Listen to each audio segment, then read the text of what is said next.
Meski KPU belum merilis siapa pemenang pemilu, khususnya Pilpres 2024, namun sejumlah sinyal parpol bergabung ke koalisi Prabowo Gibran kian menguat. Hal ini diisyaratkan oleh Ketua Bapilu P3 Sandiaga Uno yang bilang membuka peluang jika diajak bergabung pemerintahan selanjutnya. Sandi menyebut sangat terhormat jika partainya diajak bergabung di pemerintahan baru. Meski demikian, Sandi mengakui posisi menteri adalah hak prerogatif presiden terpilih. P3 ini kan partai pendukung pemerintah. Jadi posisi kita ada di pemerintahan, ada 2 menteri, ada 1 wamen, ada 1 utusan khusus presiden. Kita tentunya nanti ada proses yang berlanjut, tapi dari pandangan saya, pandangan pribadi saya, kita pasti akan sangat terhormat untuk diajak membangun bangsa. Sementara itu, rekan koalisi P3, yakni PD Perjuangan, enggan berkomentar terkait sinyal bergabungnya P3 ke kubu Prabowo Gibran. Sekjen PD Perjuangan Hasto Kristianto menyebut sudah mendapat klarifikasi dari P3 terkait opsi yang disampaikan Sandiaga. Ya, itu sudah diklarifikasi oleh Pak Sandi dan juga dari P3 bahwa pernyataan tersebut tidak ada kaitannya dengan penggunaan hak angket. Ketua Umum Partai Demokrat Agus Harimurti Yudhoyono menanggapi peluang P3 masuk koalisi Prabowo Gibran.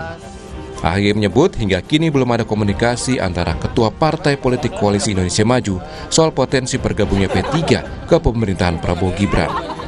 AHY menyerahkan keputusan politik kepada Prabowo Subianto sebagai pemimpin Koalisi Indonesia Maju. Saya belum dengar itu ya, yang jelas ya kita serahkan kepada Pak Prabowo sebagai pemimpin Koalisi Indonesia Maju, dan tentunya biasanya beliau juga akan mengajak bicara para ketua umum partai politik yang saat ini memang sudah ada dalam koalisi tersebut, dan tentunya kita ingin saling memberikan masukan. Yang jelas terkait dengan penguatan koalisi itu memang terus kita bicarakan. Pengamat politik sekaligus Direktur Eksekutif Parameter Politik Indonesia Adi Prayitno bilang PKB dan Partai Nasdem berpotensi bergabung ke koalisi pemenang Pilpres. Pasalnya kedua parpol tersebut belum pernah menjadi bagian dari oposisi. Ini saya menduga partai seperti Nasdem ya, seperti PKB, menurut saya termasuk 2 partai yang relatif memenuhi portofolio untuk dirangkul. Apa argumennya? Pertama, kedua partai ini suaranya cukup signifikan. Yang kedua, PKB misalnya adalah partai politik yang sangat dinilai mewakili kelompok Islam, terutama dari kalangan Nahdliyin.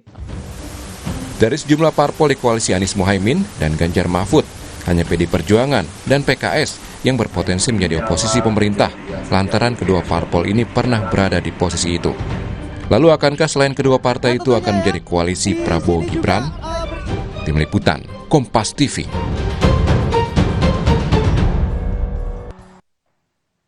Lalu siapa koalisi, siapa juga yang akan menjadi oposisi?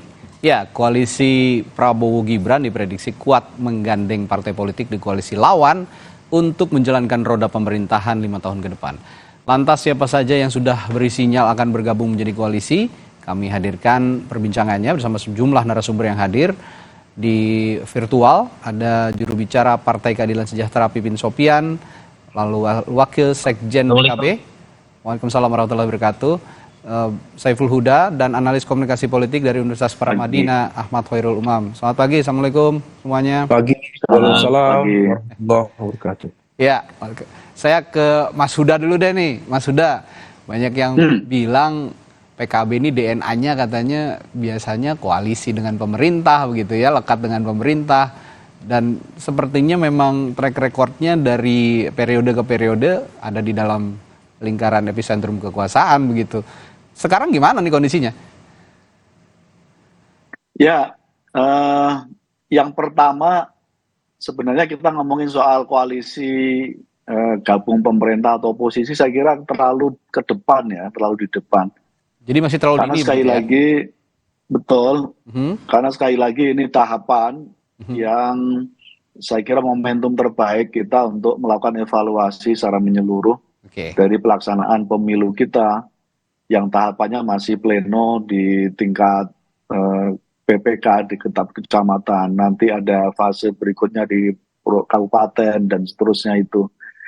Jadi saya setuju kita ngomongin soal ini pasca penetapan resmi dari KPU siapa yang menang dan siapa yang kalah. Dan itu saya kira akan lebih objektif melihat persoalan ini terutama pada pendidikan politik di publik ya. Itu yang pertama, Mas. Yang kedua, saya tidak ingin mengandai-andai, tapi yang pasti partai koalisi perubahan masih solid sampai hari ini. Terakhir pertemuan 3 ketua umum partai, termasuk Pak Presidennya Kang Pipin, Pak Saihu, menyatakan secara tegas bahwa beliau bertiga tetap komit ada di jalur perubahan. Termasuk saat yang sama Gus Muhaimin ketika bareng dengan Mas Anies ketika menghadiri acara di tim hukum Anies, tim hukum Amin, menyampaikan bahwa beliau berdua tetap di jalur perubahan. Jadi apa yang sedang terjadi hari ini, dinamika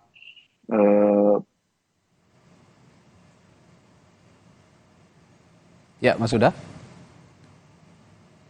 Oh, sepertinya ada gangguan komunikasi, gangguan sinyal sepertinya dari sambungan Zoom Mas Huda. Tapi tadi intinya yang pertama dikatakan Mas Huda adalah bahwa sampai saat ini masih berkonsentrasi begitu ya untuk mengawal penghitungan suara di KPU baik untuk hasil Pilpres maupun juga Pileg begitu. Tapi kalau saya lihat dalam hasil hitung sementara yang dilakukan di KPU, ini sejauh ini Partai Kebangkitan Bangsa ini punya modal sekitar 11,66% suara. Ini naik signifikan kalau saya lihat dibandingkan pemilu 2019 yang lalu. Oke, saya ke Kang Pipin dulu deh kalau gitu. Kang Pipin, ada anggapan seperti itu? Rekan koalisi Anda ini PKB, Nasdem itu punya DNA-nya katanya berada di dalam lingkaran pemerintahan. Respons Anda soal ini bagaimana sejauh ini? Ya, kami sekali lagi menghormati ya semua pilihan itu dikembalikan ke mekanisme partai. Tetapi saya kira perjalanan akan mengajarkan kepada kita bahwa setiap orang tuh mungkin juga ada perubahan. Jadi kebersamaan kami dengan Nasdem dan PKB itu sangat luar biasa ya. Bagaimana interaksi kami PKS, PKB dan Nasdem ya, dan mendapatkan dukungan yang luar biasa dari masyarakat, dari pemilih 01, dan mereka sangat berharap bahwa kemenangan itu diraih oleh kita. Dan kalau saya katakan ini belum 20 Maret ya, perjalanan masih memungkinkan ini 2 putaran, dan itu kita harapkan. Dan saya kira siapa yang menjadi koalisi pendukung pemerintah atau oposisi belum saatnya saat ini, tentu kami berharap saat ini menjadi pemenang pemilu. Artinya perjuangan kita memang berharap menjadi pemenang pemilu ya, pemenang Pilpres, sehingga bisa menjadi penyelenggara pemerintahan ke depan, sehingga target-target agenda perubahan itu bisa dilakukan.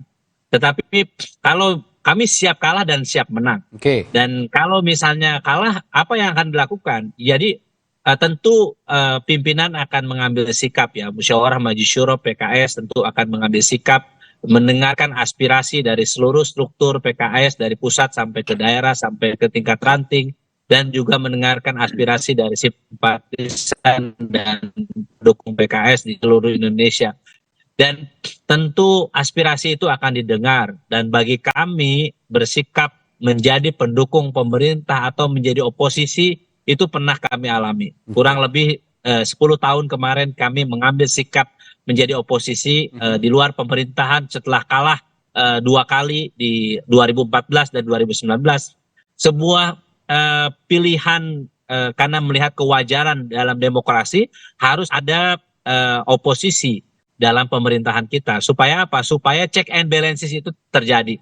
Ya, jadi bagi kami siap berada di luar pemerintahan maupun di dalam pemerintahan, sama-sama terhormat. Dan apa indikatornya? Tentu kami akan dengarkan aspirasi rakyat, aspirasi masyarakat, apa yang dikehendaki ke depan.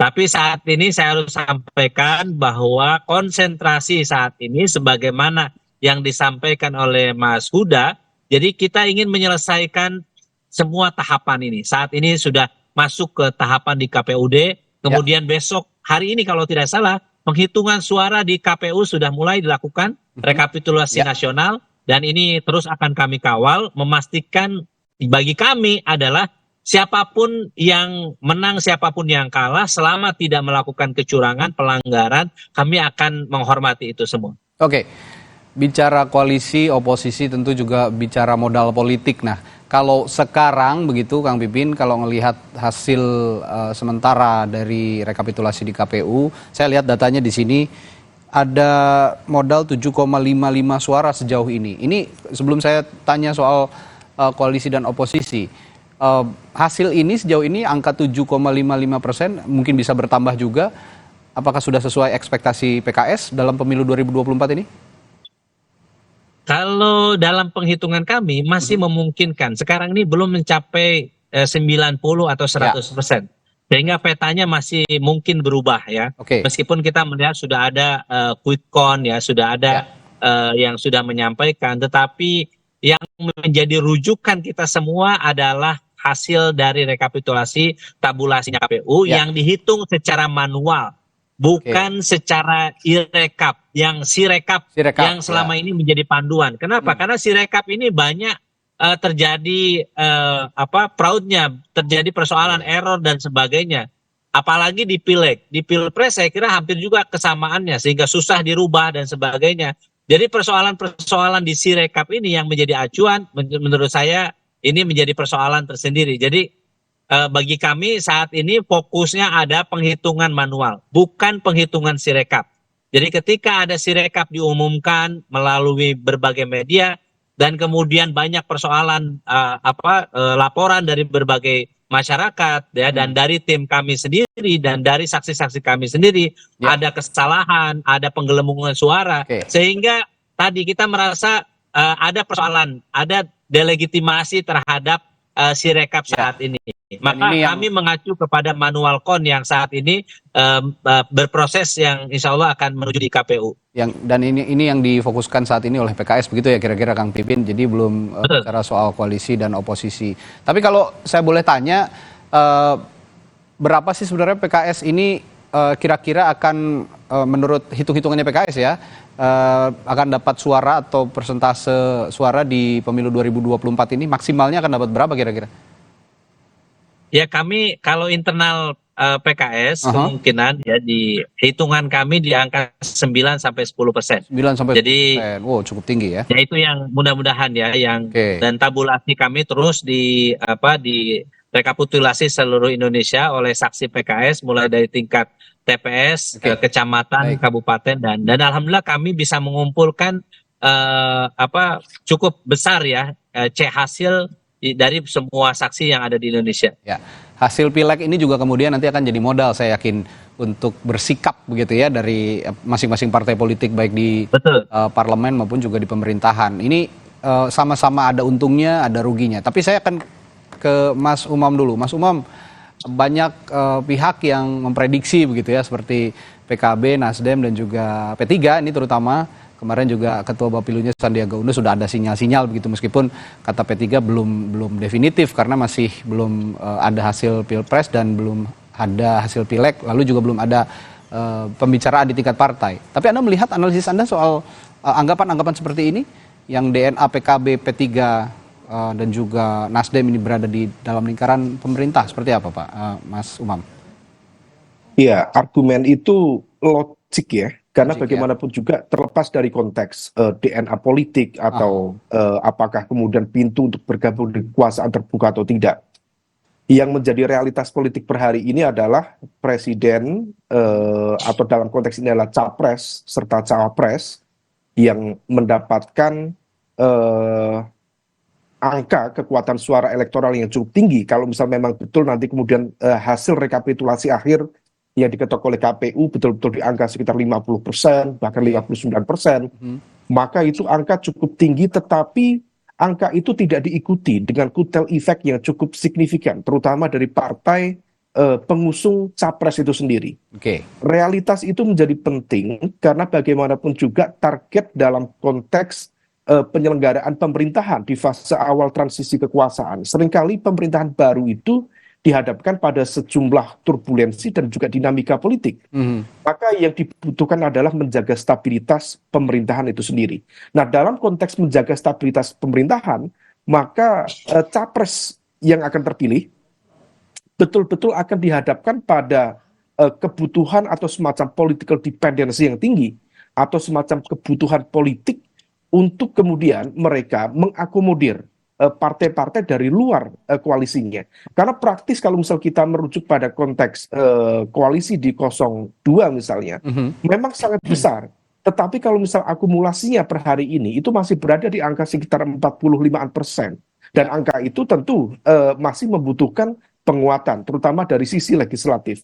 Karena praktis belajar dari Pilpres di 2009, Pilpres di 2014 terutama, di mana fase-fase transisi itu terjadi ya, dibutuhkan untuk mengamankan dinamika politik dan juga kekuasaan. Praktis pemerintah harus memiliki sekitar 60 bahkan 70%. Bahkan di era saat ini 80% lebih kekuatan dukungan di parlemen. Nah, untuk melakukan itu maka politik akomodasi menjadi sebuah keniscayaan. Nah, disinilah yang kemudian membuka ruang negosiasi bagi partai-partai yang kalah dalam konteks Pilpres, terutama misal di kubu 01 kalau misal nanti dinyatakan memang kubu 02 yang menang, atau kubu 03. Nah, sekaligus dalam konteks kalau misal tadi didiskusikan bagaimana posisi PKS, kemudian PKB, ini juga menjadi sebuah ujian terhadap konsistensi, termasuk keistiqomahan di dalam konteks narasi perubahan kemarin. Karena kalau misal kita cermati secara lebih detail, narasi perubahan kemarin itu menyimpan cukup banyak catatan kritis terhadap kredibilitas sekaligus moralitas etika dari pemerintahan saat ini. Kalau misal kemudian bergabung apapun ya atas nama rekonsiliasi, persatuan dan lain sebagainya, seolah kemudian menegasikan. Saya khawatir Mas Anies Baswedan sebagai capres kemudian akan ditinggalkan sendirian dengan narasi perubahan itu. Nah, oleh karena itu ini menjadi penting, meskipun di saat yang sama tentu capres terpilih akan membutuhkan, dan ini kesempatan yang baik bagi PKS misalnya. Kalau misal kemudian diajak negosiasi, tentu ini menjadi kesempatan karena PKS sudah puasa dari kekuasaan 10 tahun. Berkali-kali dalam beberapa kesempatan saya sampaikan, intermittent fasting itu sehat, baik. Tapi kalau nggak buka puasa, nggak buka-buka, itu bisa habis juga itu. Artinya bahwa dalam konteks kekuasaan juga sama. Meskipun ya, ini menjadi catatan bagi capres yang terpilih nanti, terutama untuk PKS, Kang Pipin dan teman-teman.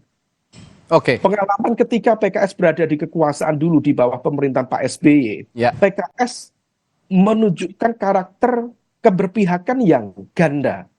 Dan itu tampaknya menjadi catatan cukup serius bagi partai-partai, di mana kemudian ada semacam bad cop dan good cop. Ada semacam pihak yang sehingga kemudian tidak mudah dipegang. Ini mana kepala, mana ekornya. Ada yang mendukung habis-habisan, ada yang menyerang habis-habisan. Dan dalam konteks kebutuhan pemerintahan baru, dalam upaya untuk menghadirkan stabilitas politik dan pemerintahan, itu relatif dianggap tidak produktif secara politik. Nah, ini yang kemudian perlu diantisipasi oleh siapapun nanti dalam proses negosiasi dan juga kompromi selanjutnya. Ya. Oke, saya kembali ke Mas Huda. Tadi Mas Huda sempat ada agak gangguan ya sambungan komunikasi. Sorry. Nggak apa-apa Mas Huda. Tapi tadi yang menarik dari pernyataan Mas Umam, memprediksi bahwa Mas Anies akan ditinggalkan sendiri. Respons Anda soal prediksi ini, Mas Huda? Ya, harus perubahan ini sudah melekat ya kepada pribadi. Terkecuali saya kira partai politik dulu. Saya meyakini proses akan terus menyala dan hidup, dan kita lihat sampai nanti ujungnya seperti apa gitu. Itu saya kira menyangkut soal itu ya. Termasuk tadi Kang Pipin ya, check and balance itu menjadi penting ya, dan yang terbaik dari Pilpres dan Pileg 2024, konfigurasi partai politiknya itu menariknya kemenangan pas misalnya ya, keunggulan suara sementara ini oleh 02 tidak diikuti oleh keunggulan partai koalisinya gitu. Nah, begitupun seandainya nanti di 20 Maret misalnya keunggulan dari pasangan 01 juga tidak diikuti dengan keunggulan partai koalisinya. Ya. Ya, Mas Huda. Ya, sepertinya masih ada gangguan koneksi. Dalam situasi begini, gitu. Ya. Kalau ngomongin soal oposisi. Halo, Mas? Ya, silakan. Sepertinya masih ada gangguan sedikit koneksi. Tadi terputus-putus, agak terputus-putus, tapi ada beberapa yang bisa kami tangkap juga, Mas Huda. Oke. Ya. Sudah bagus, Bang? Ya, silakan. Ya. Jadi sangat relevan hari ini kita ngomongin soal check and balances itu pada konteks demokrasi masa depan kita pasca pemilu 2024. Karena itu sikap kami mendorong sepenuhnya terjadinya pelembagaan sikap politik dari pasangan 03 menjadi sikap politik resmi dari fraksi PDIP Perjuangan. Supaya check and balance ini bisa kuat ketika suatu saat terjadi koalisi antara 01 dengan 03 misalnya. Gitu. Dan saya kira ini akan bisa menjaga kesehatan demokrasi. Tapi begitupun saat yang sama ketika 03 misalnya bergabung dengan pemerintahan misalnya dan hanya menyisakan koalisi partai pasangan 01, saya kira tidak akan cukup berarti kekuatan oposisi ini karena di parlemen masih relatif dipenuhi oleh mayoritas the ruling party pemerintahan yang akan terbentuk gitu. Nah pada konteks ini menjadi penting perbincangan menyangkut soal pilihan oposisi maupun koalisi ini. Ya, ini memang saya sepakat kalau Anda mengatakan perlu adanya pihak yang mengkritisi pemerintah, dalam hal ini oposisi begitu, sebagai checks and balances gitu ya, langkah checks and balances sebagai langkah keseimbangan antara eksekutif dan legislatif. Kalau dalam pemerintahan kemarin kan sepertinya ya adem-adem saja gitu ya, karena mayoritas partai politik diakomodasi oleh pemerintah, berada di dalam lingkaran kekuasaan. Mungkin pada periode ini alangkah lebih serunya begitu kalau memang ada penyeimbang di parlemen sebagai oposisi. Tapi saya akan minta pertimbangan juga dan pertanyaan juga pada masing-masing partai politik, termasuk Mas Huda dan Kang Pipin. Kang Pipin dulu deh soal apa sih yang menjadi pertimbangan partai politik dari PKS, di internal PKS biasanya untuk menentukan oke, kita akan berkoalisi, oke, kita akan beroposisi dalam konteks pemilu. Kalau kita lihat kan 10 tahun pernah berada di dalam koalisi, tadi kata Mas Umam juga meskipun ada kurang seimbang begitu ya di dalam pemerintahan PKS di eranya Pak Presiden SBY, itu 10 tahun berada dalam koalisi. Lalu setelah itu di era Presiden Joko Widodo juga ada di luar koalisi sebagai oposisi. Nah ini pertimbangan-pertimbangan apa sebenarnya yang diambil oleh PKS biasanya secara kultural untuk mengambil langkah oposisi dan koalisi. Tapi jangan dijawab dulu ya Kang Pipin, kita akan bahas hal ini setelah jeda di Sapa Indonesia Pagi. Tetaplah bersama kami.